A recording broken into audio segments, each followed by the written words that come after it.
नमस्कार बच्चों, जय श्री कृष्णा। स्वागत है आपका 8th साइंस क्लास में। तो बच्चों, हम 17 लेसन पढ़ रहे थे, तारे एवं सूर्य परिवार। बच्चों, सबसे पहले हमने इस लेसन के अंदर खगोलीय पिंडों के बारे में अध्ययन किया था।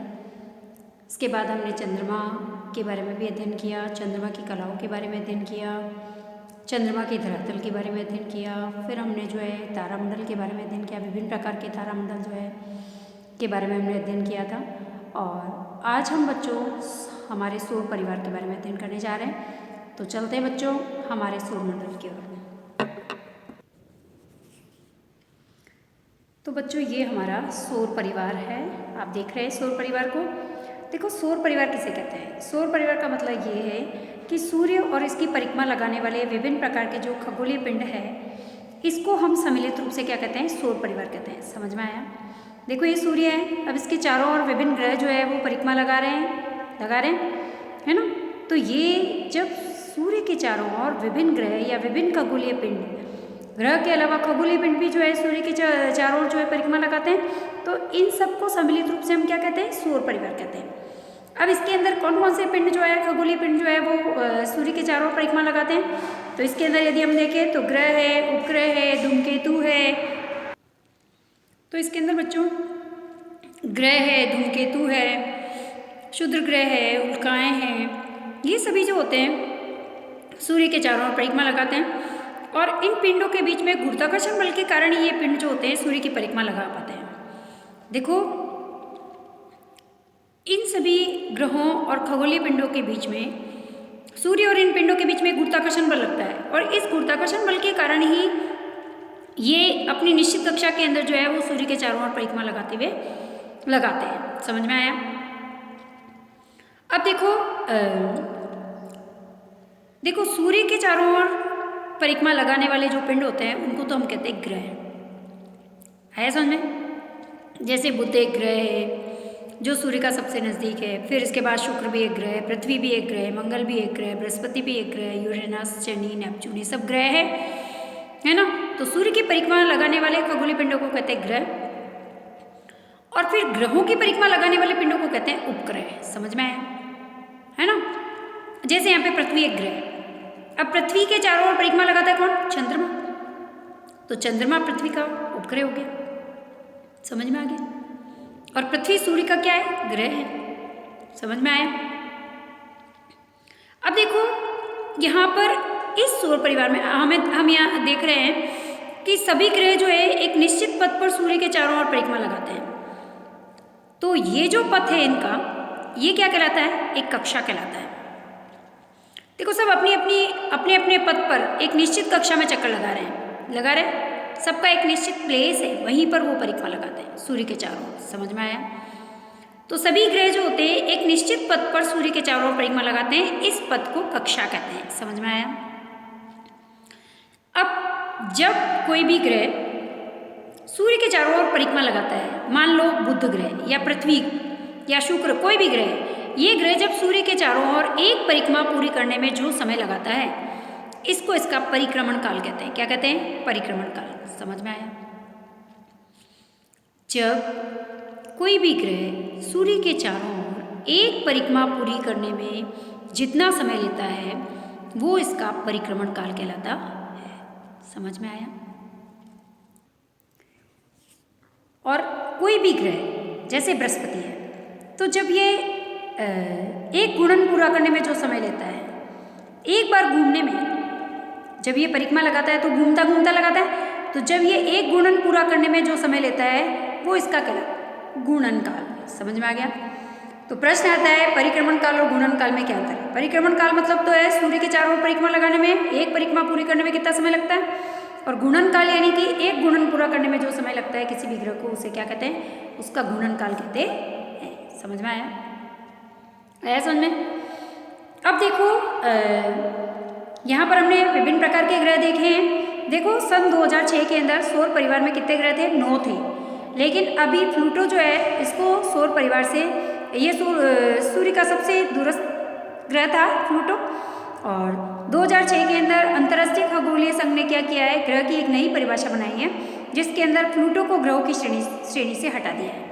तो अभी कितने ग्रह बच गए यहाँ पर? 8 ग्रह। देखो गिनो यहाँ पर 8 है क्या? बुध 1 हो गया, शुक्र 2, पृथ्वी 3, मंगल 4, बृहस्पति 5, शनि 6, 7 यूरेनस और 8 नेपच्यून। ठीक है, तो अभी सौर परिवार के अंदर कितने ग्रह हैं? 8 ग्रह। समझ में आ गया? अब देखो यदि हम देखें तो सूर्य जो है सूर्य की यदि हम चर्चा करें तो सूर्य जो है हमसे एक सबसे निकटतम एक तारा है। सूर्य क्या एक तारा है और इसके अंदर विशाल मात्रा के अंदर ऊष्मा है और प्रकाश है जिसको ये उत्सर्जित करता है। प्रकाश भी उत्सर्जित करता है, ऊष्मा भी उत्सर्जित करता है। तो हम कह सकते हैं कि पृथ्वी की लगभग समस्त ऊर्जा का स्रोत क्या है? ये पृथ्वी के ऊपर समस्त ऊर्जा का स्रोत क्या है? सूर्य ही है ना? और वास्तव में सभी ग्रहों को ऊष्मा और प्रकाश ऊर्जा कहाँ से मिलती है? तो सूर्य से मिलती है। इन सभी ग्रहों को भी जो है प्रकाश कहाँ से मिल रहा है, ऊर्जा कहाँ से मिल रही है? सूर्य से मिल रही है। और ये जो ग्रह है, देखो तारे जो होते हैं, ग्रह और तारों में भी अंतर है। हमने देखा कि सूर्य एक तारा है, इसका स्वयं का प्रकाश है, स्वयं का प्रकाश उत्सर्जित करता है। जबकि ये जो ग्रह सूर्य के चारों परिक्रमा लगा रहे हैं, इनका अपना कोई प्रकाश नहीं होता है, ये अपना प्रकाश उत्सर्जित नहीं करते, बल्कि ये सूर्य के परावर्तित प्रकाश के कारण हमको चमकीले दिखते हैं, लेकिन इनका कोई अपना प्रकाश नहीं होता। समझ में आया? तो प्रश्न आता है ग्रह और तारों में अंतर बताओ। तो तारे जो होते हैं टिमटिमाते हैं, उनका स्वयं का प्रकाश होता है, जबकि ग्रह जो होते हैं वो टिमटिमाते नहीं है। क्यों? क्योंकि वो सूर्य के परावर्तित प्रकाश के कारण हमको चमकीले दिखाई देते हैं। समझ में आया? तो ये हमारा सौर परिवार है बच्चों। अब हम इसको डिटेल में अध्ययन करेंगे, एक एक ग्रह का अध्ययन करते हुए हम जाएंगे। तो सबसे पहले हम चलते हैं बुध ग्रह पर। देखिए बच्चों, ये बुध ग्रह जो है सूर्य का सबसे निकटतम ग्रह है। अभी हमने सौर परिवार में देखा था, सूर्य के सबसे नजदीक है ये, और ये हमारे सौर परिवार का सबसे छोटा ग्रह भी है, सबसे निकटतम है, सबसे छोटा है ना। और बुध ग्रह सूर्य के अत्यधिक निकट होने के कारण सूर्य की चकाचौंध से ये छिपा रहता है, इसीलिए इसका अध्ययन करना भी मुश्किल होता है ना। और इसका तापमान यहाँ पर बहुत ज़्यादा है, तो यहाँ पर जीवन भी संभव नहीं है ना। गर्मी बहुत ज़्यादा है यहाँ पर, क्योंकि सूर्य के बहुत नज़दीक होने के कारण ये बहुत गर्म भी है ना। और तो हम कह सकते हैं कि बुध ग्रह जो है इसका अपना कोई उपग्रह भी नहीं है। तो समझ में आया बुध ग्रह की विशेषताएं। चलते हैं आगे। अब देखिए बच्चों, शुक्र ग्रह की बात करें तो शुक्र ग्रह जो होता है, ये ग्रहों में शुक्र ग्रह जो होता है वो पृथ्वी का निकटतम पड़ोसी कह सकते हैं हम इसको, है ना। और रात्रि के आकाश में ये हमको सबसे अधिक चमकीला दिखाई देता है। ये चमकीला ग्रह है, पृथ्वी का निकटतम पड़ोसी है ना।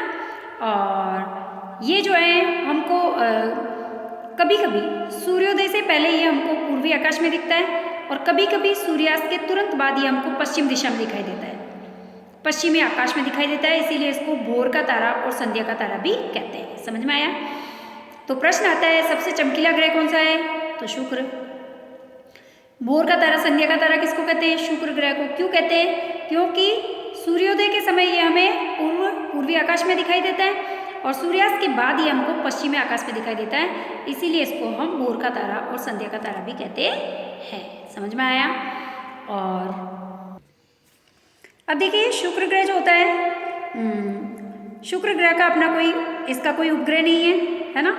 और इसके अपने अक्ष पर घूर्णन गति जो होती है वो असाधारण होती है। ये पूर्व से पश्चिम की ओर घूर्णन करता है।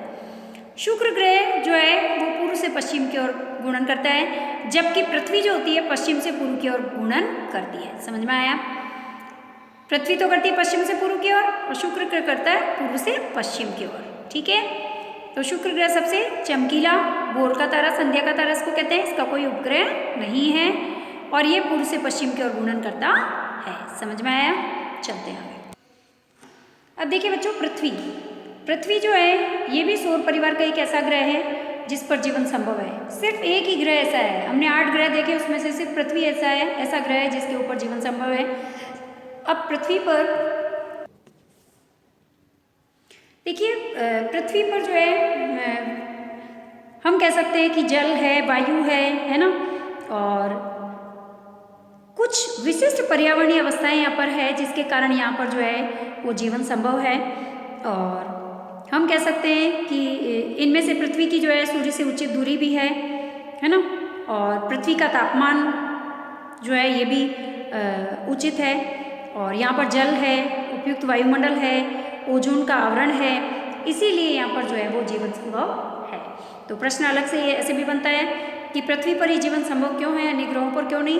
क्योंकि अन्य ग्रहों पर जल नहीं है, वायु नहीं है, उचित पर्यावरणीय अवस्थाएं नहीं है ना, और इसके साथ साथ हम कह सकते हैं कि वहाँ पर ओजोन का आवरण भी नहीं है ना, इसीलिए जबकि पृथ्वी पर ये सभी चीज़ें उपलब्ध होने के कारण पृथ्वी पर जो है वो जीवन संभव है। अब देखिए, जब हम अंतरिक्ष से देखते हैं तो पृथ्वी के पृष्ठ पर हमको जल और भूमि से प्रकाश का परावर्तित होने के कारण हमको नीली प्रतीत होती है। बिल्कुल सही है कि जब हम इसको आसमान से देखते हैं पृथ्वी को तो हमको नीले रंग की दिखती है। क्यों? क्योंकि ये पृथ्वी पर जो हम कह सकते हैं कि हमारा जो है 1/3 भाग जो है 75% भाग जो है वो तो जल से गिरा है ना, तो पानी की मात्रा अधिक होने के कारण या अधिकांश भाग जल में निमग्न होने के कारण हम कह सकते हैं कि जल और भूमि से प्रकाश का परावर्तन होता है, जिसके कारण हमको जो है पृथ्वी आसमान से देखने पर नीली दिखाई देती है। और पृथ्वी का घूर्णन अक्ष जो है इसकी कक्षा के तल के लंबवत भी नहीं है ना, और इसका अपने अक्ष पर झुकाव है, और पृथ्वी पर ऋतु परिवर्तन इसीलिए होता है। प्रश्न आता है कि पृथ्वी पर ही जो है ऋतुएं क्यों परिवर्तित होती हैं, तो इसका सबसे मेन कारण यही है कि एक तो पृथ्वी का घूर्णन अक्ष जो है इसके कक्षा के तल के लंबवत नहीं है, और दूसरा पृथ्वी जो है अपने अक्ष पर कुछ झुकी हुई है, जिसके कारण यहाँ पर ऋतुएं परिवर्तित होती रहती है। और पृथ्वी का सिर्फ एक ही उपग्रह है, वो है चंद्रमा। ठीक है, तो बहुत सारे प्रश्न बनते हैं इसमें से, है ना। तो एक तो यहाँ पर प्रश्न बन रहा है कि जो है आसमान से देखने पर या आकाश से देखने पर पृथ्वी नीली क्यों प्रतीत होती है। दूसरा बन रहा है कि पृथ्वी पर जो है ऋतु परिवर्तन क्यों होता है ना। या तीसरा बनता है कि पृथ्वी पर जीवन संभव क्यों है। 3 प्रश्न बन रहे इस टॉपिक में से, है ना। अब चलते हैं बच्चों मंगल ग्रह। मंगल ग्रह क्या है? देखो, मंगल ग्रह जो है यदि हम देखें तो इसको हम लाल ग्रह भी कहते हैं, है ना।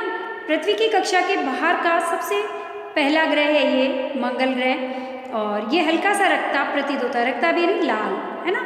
रक्त यानी लाल, लाल रक्त की तरह, ब्लड की तरह लाल होता है ये, तो इसीलिए इसको लाल ग्रह भी कहते हैं। और मंगल के 2 छोटे प्राकृतिक उपग्रह भी है। ठीक है, अब चलते हैं बच्चों बृहस्पति ग्रह। बृहस्पति ग्रह की बात करें तो बृहस्पति ग्रह जो है ये सौर परिवार का सबसे बड़ा ग्रह माना जाता है। सबसे चमकीला था शुक्र ग्रह, सबसे बड़ा ग्रह है बृहस्पति ग्रह, सबसे छोटा बुध ग्रह। ठीक है, अब ये इतना बड़ा होता है कि लगभग इसमें 1300 पृथ्वियाँ समा जाए। हमारी जो पृथ्वी है ऐसी 1300 पृथ्वियाँ इसके अंदर समा सकती है, इतना बड़ा है ये, है ना। परंतु बृहस्पति का द्रव्यमान जो है वो पृथ्वी के द्रव्यमान का लगभग 318 गुना ही है, और ये अपने अक्ष पर अत्यधिक तीव्र गति से घूर्णन करता है बृहस्पति ग्रह, इसीलिए यहाँ पर जीवन संभव नहीं है। समझ में आया। और यहाँ पर जल भी नहीं है, वायु भी नहीं है ना, इसलिए भी यहाँ पर जो है जीवन संभव नहीं है। और दूसरी बात, ये अपने अक्ष पर बहुत ही तीव्र गति से घूर्णन करता है। तो ये था हमारा बृहस्पति ग्रह। सबसे बड़ा ग्रह कौन सा है? बृहस्पति ग्रह। ठीक है, देखो बच्चों, बृहस्पति के बहुत सारे प्राकृतिक उपग्रह भी हैं। इसके चारों ओर जो है धुंधले वलय भी हैं, और आकाश में अत्यधिक चमकीला प्रतीत होने के कारण हम इसे आसानी से पहचान भी सकते हैं। यदि हम इसका प्रेक्षण करें दूरबीन की सहायता से तो हम इसके 4 बड़े चंद्रमा भी देख सकते हैं, है ना। किसके? बृहस्पति ग्रह के, है ना। तो अभी आपको चित्र की सहायता से दिखाते हैं इसके 4 बड़े उपग्रह। ये देखिए, ये हमारा बृहस्पति ग्रह है, ये इसके 4 बड़े उपग्रह, 1, 2, 3 और ये 4 उपग्रह किसे कहते हैं? जो ग्रह के चारों ओर चक्कर लगाता है। बृहस्पति एक ग्रह है, और ग्रहों के चारों ओर चक्कर लगाने वाले पिंडों को क्या कहते हैं? उपग्रह कहते हैं। तो 4 उपग्रह इसके, कितने? 4 बृहस्पति के, है ना। अब पढ़ते बच्चों शनि ग्रह। देखो, शनि ग्रह जो है बृहस्पति से परे इसके बाद जो है हमें शनि ग्रह दिखाई देता है। शनि ग्रह जो होता है रंग में पीला, हल्का पीला सा होता है ये, और इस ग्रह के रमणीय वलय इसके चारों ओर देखो वलय दिखाई दे रहे हैं, दिख रहे हैं छल्ले की तरह दिख रहे हैं वलय। और ये रमणीय वलय जो होते हैं इसे सौर परिवार में अद्वितीय बनाते हैं। इसकी सहायता से हम आसानी से इसको पहचान सकते हैं, है ना। हाँ हाँ, तो बच्चों ये जो हमारा शनि ग्रह है, शनि ग्रह के जो वलय होते हैं इनको हम आंखों से नहीं देख सकते, और ये जो होते हैं इनको हम छोटे दूरदर्शक की सहायता से इनका प्रेक्षण कर सकते हैं। शनि के बहुत से प्राकृतिक उपग्रह भी होते हैं। शनि के बारे में एक रोचक बात यह है कि सभी ग्रहों में ये सबसे कम सघन होता है ना, और इसका घनत्व जो होता है जल के घनत्व से भी कम होता है। इसीलिए जिस तरीके से पानी के अंदर एक बॉल तैरती है ठीक उसी प्रकार से ये भी हमको जो है आसमान में एक तैरता हुआ दिखाई देता है ना। हाँ, वलय के कारण, है ना। तो देखते हैं हम कैसा दिखता है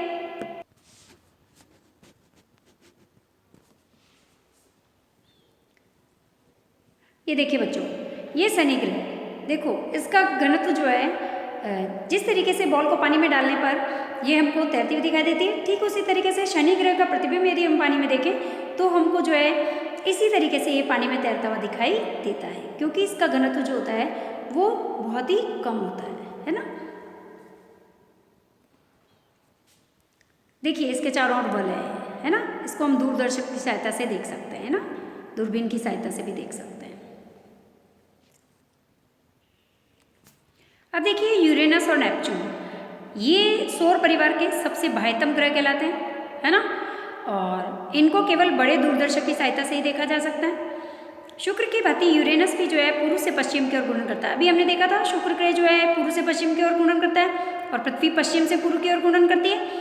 तो शुक्र और यूरेनस दोनों ही पूर्व से पश्चिम की ओर घूर्णन करते हैं, और ये विलक्षण विशेषता है इसका अत्यधिक झुका हुआ घूर्णन कक्ष, यानी कि जो यूरेनस होता है ये भी जो होता है अपने अक्ष पर कुछ झुका हुआ होता है।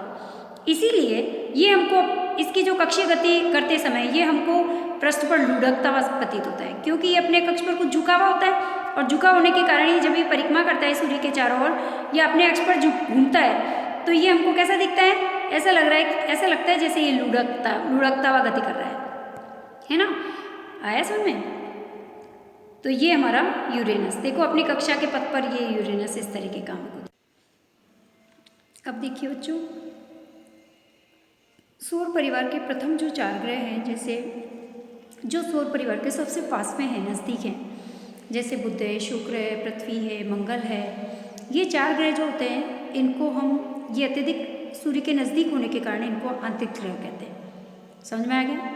और आंतरिक ग्रहों के बहुत कम चंद्रमा होते हैं, आगे समझ में। और वे ग्रह जो कि मंगल की कक्षा के बाहर होते हैं, जैसे कि बृहस्पति है, शनि है, यूरेनस है, नेपच्यून है, ये आंतरिक ग्रहों की तुलना में सूर्य से काफ़ी दूर है, इसीलिए इनको बाह्य ग्रह कहते हैं। समझ में आया। तो प्रश्न आता है आंतरिक ग्रह और बाह्य ग्रह कौन कौन से, नाम बताइए, है ना। तो हम बता सकते हैं कि आंतरिक ग्रह कौन कौन से हैं, जो सूर्य के सबसे नज़दीक है, जैसे बुध है, शुक्र है, पृथ्वी है, मंगल है, ठीक है। और मंगल के बाद वाले सारे जैसे बृहस्पति है, शनि है, यूरेनस है, नेपच्यून है, ये सब बाह्य ग्रह आते हैं। समझ में आ गया। और बाह्य ग्रह के चंद्रमा जो होते हैं अधिक होते हैं और आंतरिक ग्रह के चंद्रमा कम होते हैं। तो बाह्य ग्रह अंतर्ग्रह में अंतर समझ में आ गया, है ना।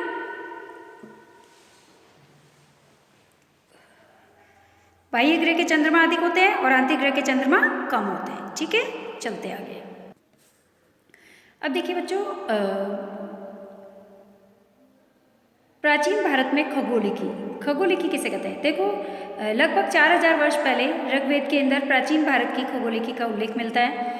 खगोलिकी यानी ब्रह्मांड से संबंधित जो भी ज्ञान है उसे हम कहते हैं खगोलिकी, है ना। खगोलिकी में कई भारतीय विद्वानों का योगदान रहा है, जिसके अंदर सबसे पहले हमारे आर्यभट्ट थे, है ना। और आर्यभट्ट जो थे इन्होंने अपनी एक पुस्तक संस्कृत भाषा में लिखी है, आर्यभट्टीय, है ना। इसके अंदर उन्होंने जो है खगोलिकी के बारे में पूरा जो है वर्णन किया है, और इन्होंने जो है 23 वर्ष की आयु में ही 499 सी में इसको लिखा था, ठीक है। और अच्छा, इसके साथ साथ इन्होंने उस समय 4000 वर्ष पहले ही उन्होंने जो है पृथ्वी के व्यास का जो मान बताया था, वो वर्तमान जो व्यास है पृथ्वी का उसके मान के लगभग बहुत ही सटीक था, बहुत ही नज़दीक था। हम कह सकते हैं कि उतना करीबन सही था, है ना। और इन्होंने बताया था कि पृथ्वी अचल है ना। आर्यभट्ट जो थे, ये देखो ये आर्यभट्ट थे।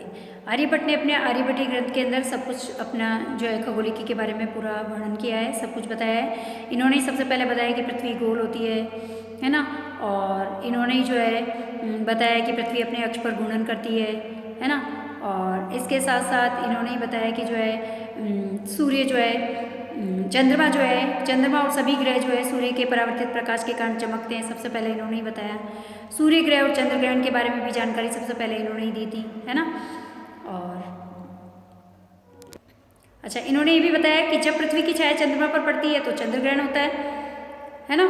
और जब चंद्रमा की छाया पृथ्वी पर पड़ती है तो सूर्य ग्रहण होता है, ये भी सबसे पहले इन्होंने ही बताया था आर्यभट्ट ने। और आर्यभट्ट के अनुसार ही पृथ्वी और चंद्रमा के बीच की दूरी जो है, दूरी का वर्तमान जो है वर्तमान में ज्ञात दूरी के लगभग बहुत ही करीब था। और हम कह सकते हैं कि इन्होंने जो है खगोलिकी के बारे में हमें बहुत सारी जानकारियाँ दी आर्यभट्ट ने, है ना।